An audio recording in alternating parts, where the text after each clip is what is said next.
What is going on, everybody? My name is Tyler Lamond, aka Paradiddle Pete, aka Tappin with Tyler, and today we are looking at pipe band snare drumming. Let's drum.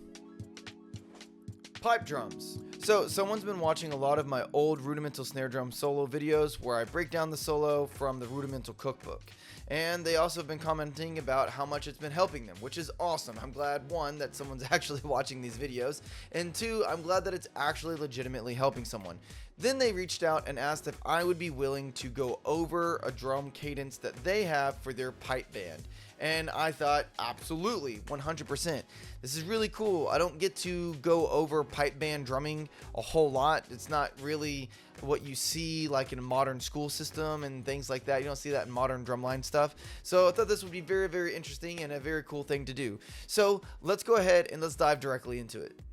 Okay, so for those of you who don't know, a pipe band usually consists of bagpipes, snare drums, tenors, and a bass drum. And it's the drum's job to match the energy and the phrasing of the pipes while making sure that everything stays very organized and tight. So although the music may look very simple and very easy on the surface when you just kind of look at it, it's really the style and the phrasing that makes the music and this type of drumming very interesting. Now, just like always, we are going to break this stuff down into 3 parts.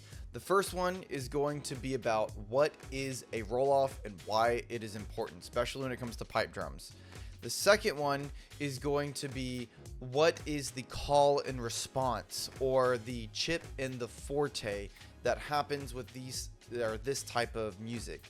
And the last one is going to be the full solo breakdown and trying to incorporate and understand the different types of rhythms that are going on. So a roll-off is when the center snare drummer or the drum line itself, or even just the percussion section, plays a measure or 2-measure count off, but is like kind of like a mini cadence to signal to the band to play.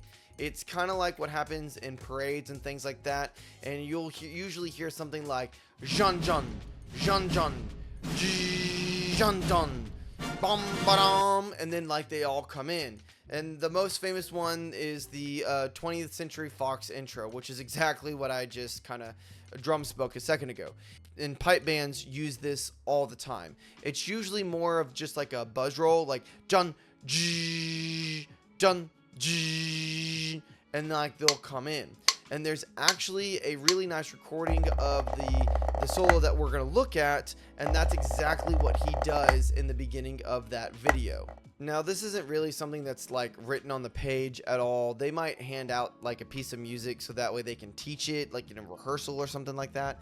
But generally speaking, it's quickly memorized or taught by rote, and everyone knows it, or at least the center snare drum player knows it, so that way the ensemble can come in together. It's a clean attack, clean entrance, tempo is established, and it's not just used for the entire band or just for the pipes. It can also be used for just the entrance of the drum line to come in as well. Okay, so now let's talk a little bit about chip and forte, because this is very, very interesting, very, very cool, and I'm all about it because it's being more musical and about phrasing on the drums, which we don't really see too much of in like modern day marching band stuff. Now, pipe band drumming has a real sense of phrasing. It's not just about play these notes in time. There are these little musical gestures that feel like something is calling and then someone is responding. This call and the response, or the chip and the forte.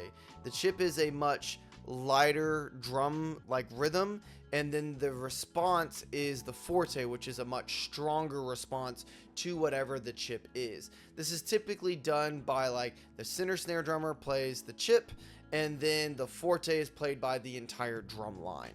So the chip feels like a pickup or a cue or a small rhythmical gesture that's setting something up. And then the forte comes in and responds with a much heavier, weighted, and more confident response to it, which is why it's called the forte. So when you play it, you don't want every note to sound the same. You want to hear more of like a conversation that's happening with inside the rhythm. This is pretty cool. So musically, the idea that you're really looking for here is in the dynamics and in the accents, and how you use them together to really kind of shape things in these musical phrases. And this is what really matters a lot right here, because if you don't play it and you only play it flat, then the cadence really kind of loses its character. But if you're able to bring out that light and that strong contrast, then the music really starts to sound way more authentic. Now, with all that being said, let's keep that in our mind, and let's go ahead and let's look at this drum cadence and kind of break it down a little bit. Now, of course, I will upload a video of me just playing the music, so that way you can just listen to that and play along. This is just going to be more of the breakdown of it all. Okay, so we have two drum cadences here, one in 2/4 and one in 4/4. We're going to be looking at the 2/4 one, and the 4/4 is going to be saved for a later video. Straight out the chute, we need to talk about the notation here and how the note heads are either above the line or below the line. Whenever we have notes that are above the line written in this type of style, it's going to be played with the right hand. And whenever we have notes that are going to be below the line, it's going to be played with the left hand. Now, let's go ahead and let's look at some of these core fundamental rhythms that are constantly reoccurring within the cadence.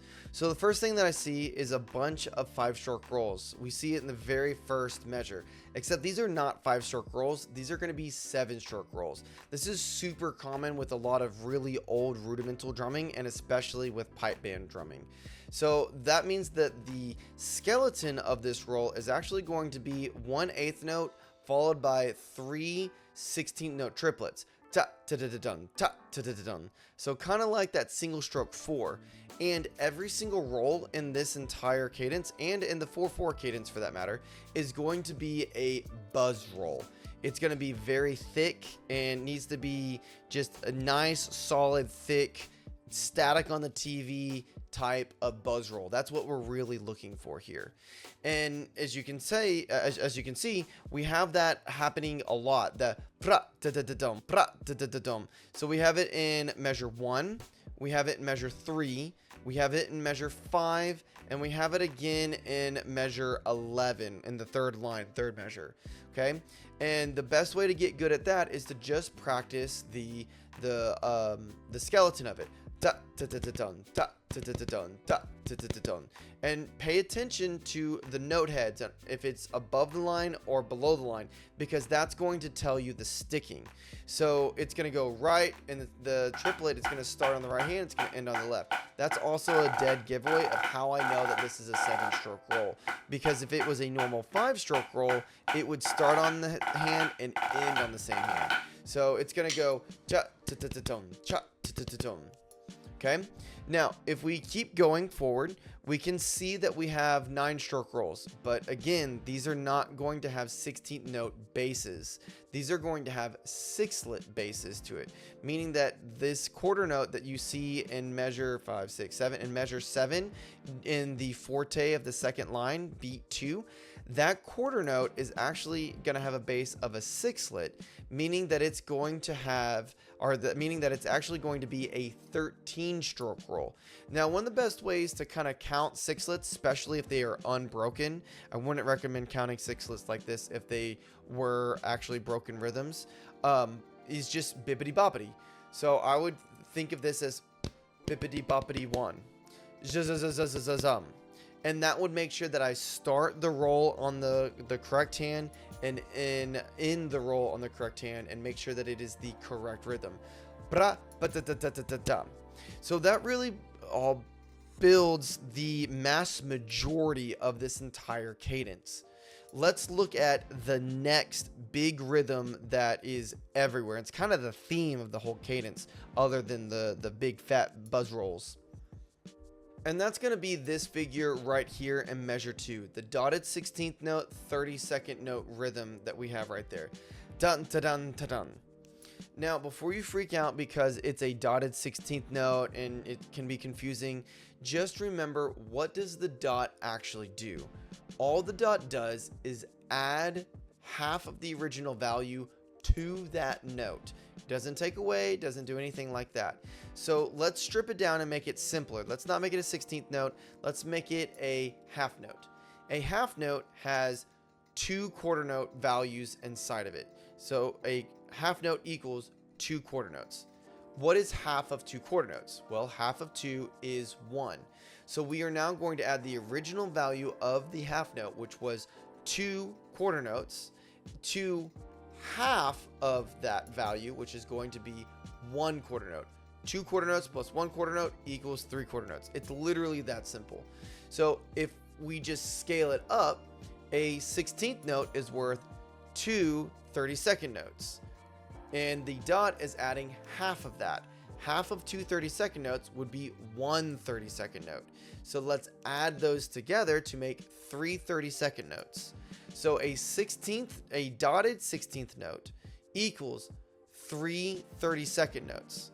So if we look at this figure that's right here, on beat 1, it's starting on 1. And it has to, right? That's an 8th note, which leads us to the next note, which has to be on the and. Now, that is a dotted 16th note, which means that this 32nd note is on the 4th partial of that 8th note grouping of 32nd notes. And then it repeats right over here. And that's really all there is to this drum cadence. It's really just the 7-stroke rolls, the 13-stroke rolls, and that dotted 16th note rhythm. And just one last thing about that dotted 16th note rhythm is make sure that the 32nd note and the downbeat of the next note, so the spacing between those two partials, is more open than the flam. The spacing between the grace note and the primary note of the flam should be closer together than the spacing of the 32nd note and the downbeat. But that's really it. We have some accents, some and twos that are going on right there, making sure that our taps and our accents are very defined. But that's the core of all of it. So let's go ahead and let's listen to a recording of me playing this and kind of see how it works out.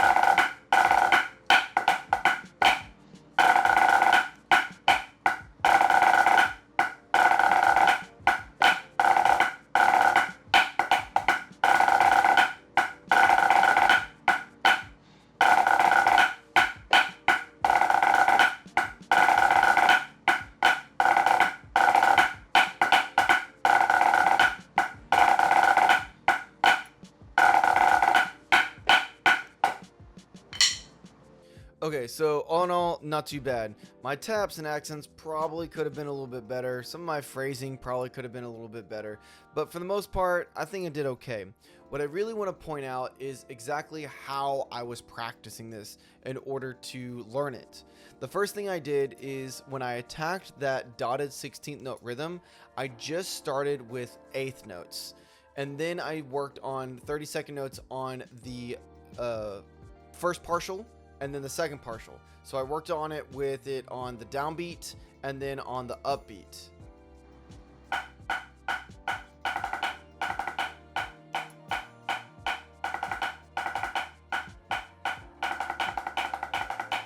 Then from there, I worked on just feeling that fourth partial, or the of and, which sounds really crazy to say, and feeling how that is supposed to sound. And then I combined it all together.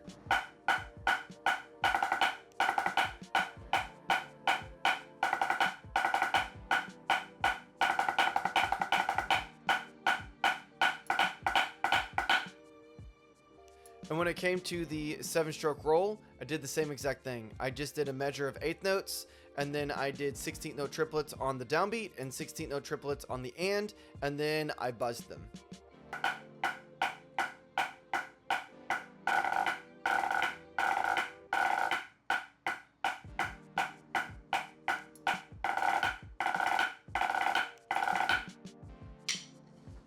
Alright, so that's it for the video.